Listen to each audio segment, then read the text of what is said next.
Hey guys, Scott here in the Eastwood Garage, and dead blow hammers are an essential tool in any toolbox. They reduce vibration through their handles while maximizing power at impact. The Eastwood standard dead blow hammers make hard work even easier and more efficient. The icing on the cake is that these are proudly made in the USA for quality and longevity.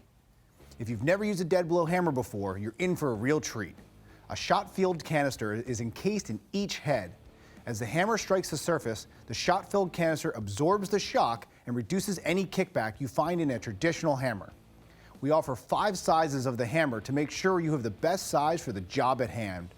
The sizes are 13, 21, 26, 45, and 53 ounces. No matter which size you pick, they're all built to stand the test of time. The shot-filled canister is welded directly to the rod to ensure maximum strength and safety. From here, each outer shell is built with a polyurethane coating, which is incredibly strong to prevent mushrooming, chipping, and splitting. On the handle, you'll find a textured grip to stop slips and reduce fatigue. Since every shop needs a dead blow hammer, make sure to check out the ones at Eastwood.com, which are made in the USA. For more information or be all purchase, you can click or tap the button in the corner or follow the link that appears on screen.